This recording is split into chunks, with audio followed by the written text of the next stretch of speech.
بسم الله الرحمن الرحيم. الناس بقى اللي سألت على ماما وبيسلموا عليها، هي بتسلم عليكم اهي. تعالوا نشوف عامله لنا ايه النهارده بقى. النهارده بقى اول يوم تجمع من بعد رمضان. لا كنا متجمعين في العيد برضه، بس في العيد بقى. تعالوا شوفوا بقى عامله لنا ايه النهارده. فراخ طبعا هي حطت للولاد كلوا بياكلوا، وعامله لنا ايه شوربه. الناس كلها بعتة بقى في التعليقات بتسأل عليكي وسلمي على والدتك ووالدتك فين ومش عارفه ايه، وكله بيسأل مفكر ان انا قاعده هنا على طول. كل سنه وانتم طيبين يا جماعه، كل سنه وانتم طيبين. عامله ايه تاني هنا يا ماما؟ عامله ايه؟ رز حبه وحبه، رز حبه وحبه وملوخيه، شويه ملوخيه بقى. شوفوا الطريقه من ايد ماما هتلاقوها على فكره يا جماعه تعجبكم يعني خالص. طبيخ من رمضان كنا بناكله بقى نواشف في العيد وكده وبعد العيد، فسيخ وحاجات. النهارده دي اول جمعه كده بعد العيد. ايوه. وابو عمر جه اهو، كان بيلعب كوره النهارده الجمعه، بيلعبوا كوره بعد الصلاه بعد العصر كده، يصلوا العصر ويلعبوا كوره. بقى رز حبه وحبه تحفه. ايوه. استنوا بقى لاخر الفيديو شوفوا طريقه الملوخيه بتاعت ماما، هتعجبكم خالص خالص خالص. مش شويه ملوخيه بقى زي الكتاب ما بيقول، زي الكتاب ما بيقول. ادي الرز، بصوا شويه الرز شكلهم عامل ازاي، تحفه. طبعا لما بتعملي الرز الحبه وحبه لو حمرتي منه كتير بيغمق الرز، انما بتحمري شويه صغيرين كده بس بيبقى ابيض ازاي وجميل زي الفل، شكله تحفه. ايه ميدو عامل ايه؟ الحمد لله على السلامه. ابو عمر جه اهو. الناس بيسالوا عليك على فكره في التعليقات انت كمان. والله منتظرين الاكل. شايفين الملوخيه؟ بصوا بقى شويه ملوخيه تحفه. شايفين؟ بصوا. ايوه بقى، شوفوا بقى طريقه شويه الملوخيه دول. ايوه عايزه اقول لكم ايه زي الكتاب ما بيقول، بالتسبيكه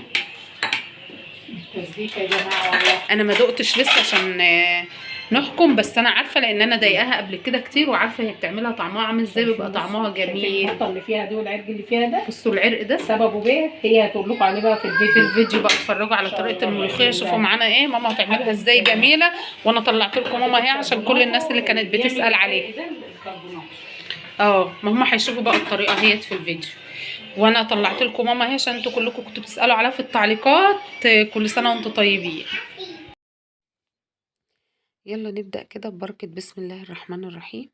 هنا ماما مخرطه الملوخيه اهيت وعامله لها الدقه اللي هي الكزبره الناشفه والثوم يا حبايبي. بصوا حطيت هنا ايه، شويه زيت صغيرين خالص، وحطيت فيهم حته من الدقه كده ايه في الملوخيه نفسها، وبتحط معلقتين من الصلصه، مش بتعملها بشوربه بس، بتحط معلقتين من الصلصه بيطعموها خالص، بيدولها طعم تحفه، بيخلوها حاجه كده ايه. جربوها بقى بالطريقه ديت هتعجبكم جدا جدا جدا، طريقه ماما. هتحط بقى الملح وهتحط الفلفل الاسود، تقليبه كده. طبعا الطماطم دي ماما مسبكاها وبتبقى ركنها عندها ايه دايما للاستخدام، بتشيلها في الديفريزر. بصوا هنا هتحط بقى الشوربه، شايفين دي شوربه بقى فراخ، انها عامله فراخ وعامله رز وعامله ملوخيه. رز حبه وحبه شايفينه بيبقى طعمه تحفه مع الملوخيه. طبعا احلى اكل ده يا جماعه طبعا اللي من ايد ست الحبايب. الاكل طبعا نفس، كل الناس بتعرف تعمل ملوخيه، بس طبعا من ايد ماما حاجه تانية. هنا استنت بقى لما غليت اهيت، وهتنزل بقى بالملوخيه اللي هي مخرطاها. اعملوها بالطريقه بتاعتها دي هتعجبكم خالص. طبعا شكرا لكل الناس اللي سألت على ماما في التعليقات، كل الناس اللي بعتت لماما سلام في التعليقات، كل الناس اللي بقت تقول ماما فين، الحاجة فين. انا جبتها لكم اهيت ونزلت لها ان شاء الله. انا بنزل عندها كل يوم جمعة بإذن الله، نتجمع تحت اطلعها لكم وتشوفوها بإذن الله على خير. والف شكر على سؤالكم عليها. بصوا هنا بقى ماما ايه بتدربها كده في بعضها زي ما انتم شايفين، والفراخ اهي لسه هتحمرها. هنا الملوخية بتاعتنا بقت مية مية وتمام التمام اهي. هتحط عليها بقى ايه شوية كربونات.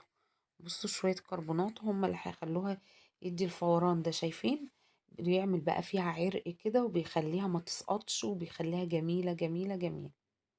بصوا هي كده ايه، بمجرد ان هي فارت كده خلاص بشوية الكربونات بتشيلها من على النار. هنا بقى هتعمل ايه، الطشة اللي بيشهقوا كده لما يجوا يحطوها، عارفينها. ما تنسوش يا حبايبي تذكروا الله في كل وقت، ألا بذكر الله تطمئن القلوب. سبحان الله والحمد لله ولا إله إلا الله والله أكبر ولا حول ولا قوة إلا بالله العلي العظيم. بصوا بقى هتحط هنا الايه الدقة اهي اللي هي الايه الكزبرة والثوم، عاملاهم بايه بمعلقة سمنة بلدي اللي هي السمنة الفلاحي. حطيت حتة هنا كده من غير ما تحمرها عشان بتبقى ريحة الثوم نفاذة من غير ما يتحمر وهو لسه ايه مش مستوي كده. بص هنا حمرتها اهي، واشهقوا بقى يلا معاها. هتحطها بقى على الملوخية ويلا اشهقوا. وكده بقى بتكون الملوخية بتاعتنا جاهزة للأكل بالشكل الجميل التحفة ده، وكان طعمها فعلا تحفة والله يا جماعة. بألف هنا وشفا. وكده بيكون خلص الفيديو بتاعنا، أسيبكم بقى في رعاية الله وحفظه. مع السلامة.